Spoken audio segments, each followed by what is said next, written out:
News track में फिर से एक बार आप तमाम का स्वागत है, इस्तकबाल है और मैं उम्मीद करता हूं कि आप तमाम लोग बखैरियत और आफियत से होंगे।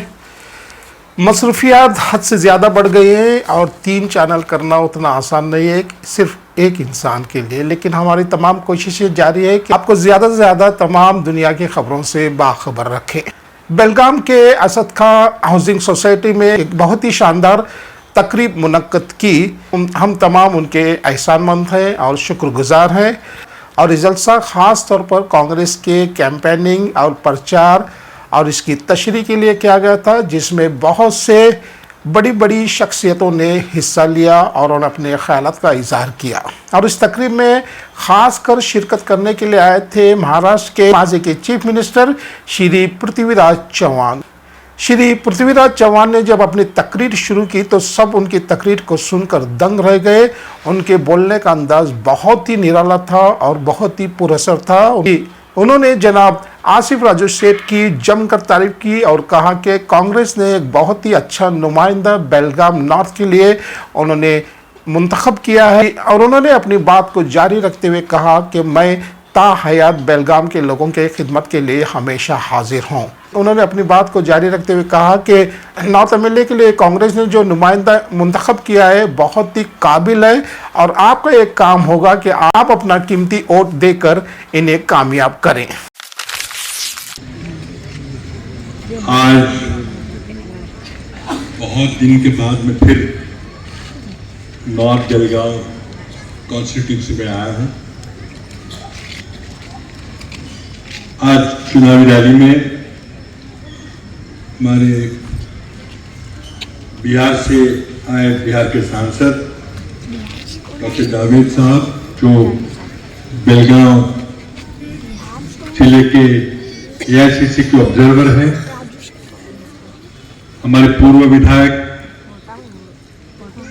फिरोज शेख साहब, हमारे माइनॉरिटी के सदर के अब्दुल जब्बार साहब जो विधायक हैं, बेलगाम ग्रामीण जिला कांग्रेस के सदर विनय नवलगट्टी जी, बेलगाम कॉरपोरेशन के इस इलाके के सभी कॉरपोरेटर्स और ये Asad Khan housing colony area के आप सभी भाई और बहनों, मुझे याद है वो दिन 2008 के चुनाव के दौरान मैं इत्तेफाक से कर्नाटक का इंचार्ज था। हमारी सदर आदरणीय सोनिया जी ने मुझे एआईसीसी का जनरल सेक्रेटरी और कर्नाटक का इंचार्ज बना के भेजा था। खड़गे साहब यहाँ पे पीसीसी प्रेसिडेंट थे। हम 2008 के चुनाव की तैयारी कर रहे थे। मीटिंग के बाद मीटिंग हो रही थी, बेंगलोर में हो रही थी और जगह भी हो रही थी। हम उम्मीदवारों को ढूंढ रहे थे, चयन कर रहे थे और जब नॉर्थ बेलगाम की बात आई तो हमारी सबकी आम राय बनी कि अब एक नया कैंडिडेट दिया जाए। और मैं समझता हूं 2008 में जैसे कि अभी फिरोज शेख साहब ने कहा, खड़गे साहब और मैं यहां आए थे और हमने कहा कि आपको कांग्रेस पार्टी का नॉर्थ बेलगाम का प्रत्याशी बनना है, आपको चुनाव लड़ना है कांग्रेस की ओर से। मैंने आप सबसे गुजारिश की थी कि हमारे कांग्रेस के उम्मीदवार नए उम्मीदवार थे, फिरोज शेख साहब को आप चुना के बेंगलोर विधानसभा में भेजिए।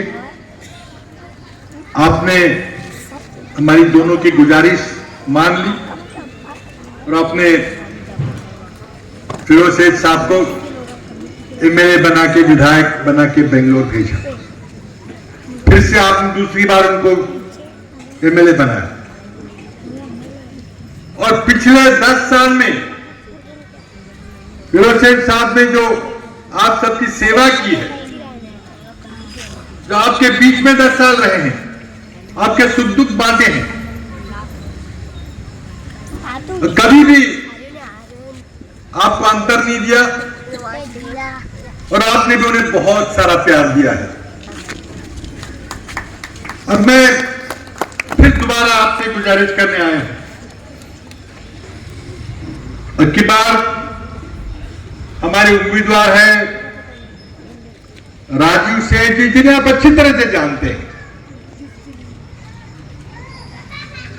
हम आपसे गुजारिश करने आए कि आप जिस तरह से आपने 2008 में हमारी बात रखी थी, हमारी बात सुनी थी, हमारी गुजारिश आपने स्वीकार की थी, इस बार मैं फिर आपके सामने आया हूं। अब हमारे आसिफ भाई, जिसे आप राजू सेठ के नाम से जानते हैं, जो हमारे आज कांग्रेस के प्रत्याशी है, उन्हें आप जिताकर बेंगलोर विधानसभा भेजिए, और जो काम फिरोज सेठ साहब ने पिछले 10 साल आपके विधायक उन्हें किया है, उसी काम को आगे बढ़ाने के लिए उनको एक मौका दीजिए। 2023 का कर्नाटक विधानसभा का चुनाव बहुत ही महत्वपूर्ण है, बहुत ही अहम है, एक निर्णायक चुनाव होने जा रहा है। इस साल कर्नाटक विधानसभा के बाद में 2-3 और विधानसभा के चुनाव होंगे, मध्य प्रदेश, छत्तीसगढ़, राजस्थान के होंगे, लेकिन पूरे साल भर के बाद करीब करीब इन्हीं दिनों में अगले साल बहुत महत्वपूर्ण लोकसभा का जनरल इलेक्शन, देश का इलेक्शन, 2024 के बाद हमारे देश में किसकी हुकूमत होगी, उसका फैसला आपको करना है। और मैं आपको विश्वास दिलाता हूं कि अगर 2024 की चुनाव में गलती हुई, अगर ये भाजपा फिर से गलती से जीत गए, तो फिर यह आखिरी चुनाव होगा। इसके बाद देश में कोई चुनाव नहीं होगा, देश में फिर जनतंत्र नहीं बचेगा, और इसमें फिर मोदी साहब की होगी तानाशाही, डिक्टेटरशिप। अगर इस देश का जनतंत्र बचाना है, इस देश की डेमोक्रेसी बचानी है, बाबा साहब अंबेडकर का संविधान बचाना है, आईन बचाना है, तो आपको शुरुआत 10 मई से करनी पड़ेगी। 10 मई को कर्नाटक के चुनाव है। माहौल कांग्रेस के फेवर में आप सब जानते हैं, लेकिन हमें पूरी अक्सरियत के साथ चुनाव जीतना है, क्योंकि भाजपाई क्या क्या अटकलें करेंगे, क्या क्या चाल चलेंगे, आप जानते हैं। पिछले चुनाव में 2018 के चुनाव में कर्नाटक की जनता ने कांग्रेस को आशीर्वाद दिया था, कांग्रेस को सबसे ज्यादा वोट मिले थे, हमने सरकार भी बनाई जेडीएस के साथ, लेकिन साल भर के अंदर पैसे का, सत्ता का, एजेंसियों का पूरा गलत इस्तेमाल करके और हमसे सरकार चुरा ली गई। जिसे घोड़ा बाजार कहते हैं, हॉर्स ट्रेडिंग कहते हैं, कि गंदा गंदा घिनौना उदाहरण कर्नाटक की जनता ने देखा, देश की जनता ने देखा, दुनिया की जनता ने देखा कि क्या सही माने में भारत में डेमोक्रेसी है, जनतंत्र है, जमहूरियत है। लेकिन जो होना था हो गया। कांग्रेस और जेडीएस की सरकार, नरेंद्र मोदी ने खुद ने वहां दिल्ली में बैठ के फैसला करके चुरा ली गई। ऑपरेशन कमला क्या बोलते, इस्तीफा दिला, सारा गणित बदल दिया।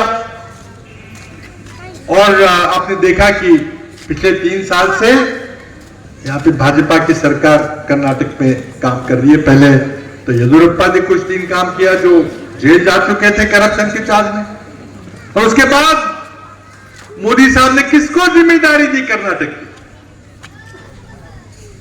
बसवराज बोम्मई को। अरे नरेंद्र मोदी जी ने 2014 के चुनाव से पहले बहुत सारे वादे किए थे, बहुत सारे वादे किए थे। 15 लाख का वादा किया था, 2 करोड़ नौकरियों का वादा किया था, किसानों की आमदनी दुगनी करने का वादा किया था। लेकिन वो सब मैं वादे भूलने को तैयार हूं। आपने एक सबसे बड़ा वादा किया था, इस देश के नौजवानों को दिया था वादा, एक आशा दिलाई थी कि इस देश को मैं भ्रष्टाचार मुक्त, करप्शन फ्री गवर्नमेंट दूंगा, न खाऊंगा न खरीदूंगा।